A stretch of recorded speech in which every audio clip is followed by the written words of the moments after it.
Hi, I'm continuing a sonnet a day inspired by Patrick Stewart's reading of a Shakespearean sonnet each day.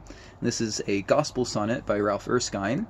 We're now in Chapter 2, Section 4, the workings of the spirit of faith in separating the heart from all self-righteousness and drawing out its consent to and desire after Christ alone and holy. I hope you enjoy. The bride at Sinai little understood how these law humblings were designed for good, to enhance the value of her husband's blood. The tower of tottering pride thus battered down makes way for Christ alone to wear the crown. Conviction's arrows pierced her heart, that so the blood from his pierced heart to hers might flow. The law's sharp plow-tears up the fallow ground, where not a grain of grace was to be found, till straight perhaps behind the plow is shown the hidden seed of faith as yet unknown. Hence now the once reluctant brides inclined to give the gospel an assenting mind, disposed to take would grace the power impart, heaven's offer with a free consenting heart.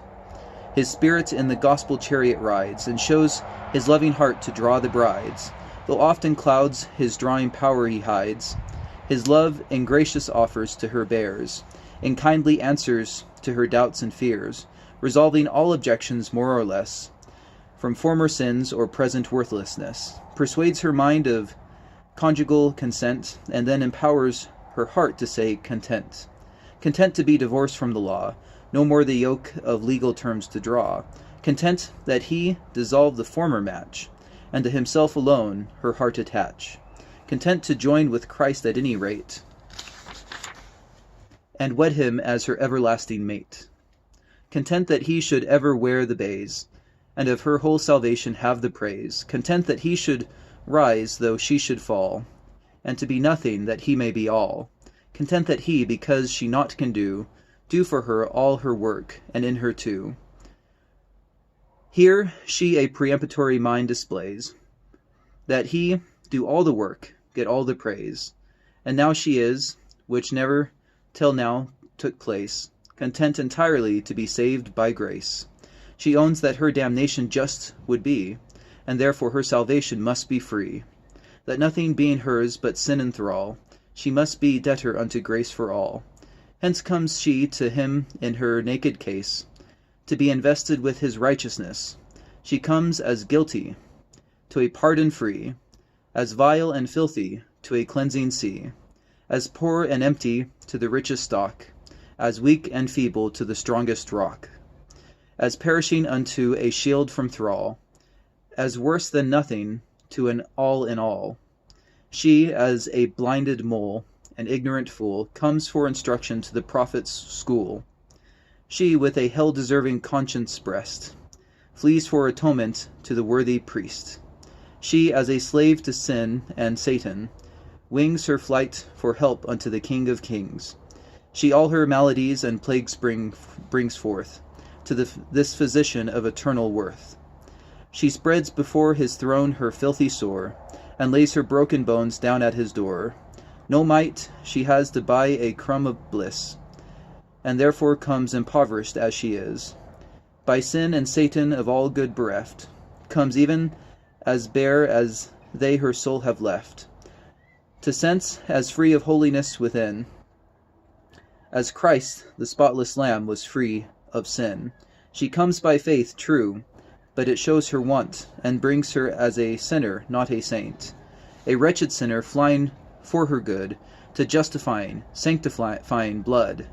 Strong faith, no strength, no power of acting vaunts, but acts in sense of weakness and of wants, drained now of everything that men may call terms and conditions of relief from thrall, except this one, that Jesus be her all. When to the bride he gives espousing faith, it finds her under sin and guilt and wrath, and makes her as a plagued wretch to fall at Jesus' footstool for the cure of all. Her whole salvation now in him she seeks, and musing thus perhaps in secret speaks, Lo, all my burdens may in him be eased. The justice I offended, he has appeased. The bliss that I have forfeit he procured. The curse that I deserved he endured. The law that I have broken he obeyed. The debt that I contracted he has paid. And though a match unfit for him I be, I find him every way most fit for me. Sweet Lord, I think, would thou thyself impart, I'd welcome thee with open hand and heart. But thou that savest by price must save by power. O send thy Spirit in a fiery shower, this cold and frozen heart of mine to thaw, that naught save cords of burning love can draw. O draw me, Lord, then will I run to thee, and glad into thy glowing bosom flee. I own myself a mass of sin and hell, a brat that can do nothing but rebel. But didst thou not, as sacred pages show, when rising up to spoil the hellish crew, that had, by thousands, sinners captive made, and hadst in conquering chains them captive led, get donatives not for thy proper gain, but royal bounties for rebellious men, gifts, graces, and the Spirit without bounds, for God's new house with man on firmer grounds. O then, let me a rebel now come speed. Thy Holy Spirit is the gift I need, his precious graces too, the glorious grant, thou kindly promised, and I greatly want. Thou art exalted to the highest place, to give repentance forth and every grace. O giver of spiritual life and breath, the author and the finisher of faith, thou husband-like must everything provide, if ever the like of me become thy bride. And thank you for listening. I'll look forward to seeing you next time, Lord willing. Good night.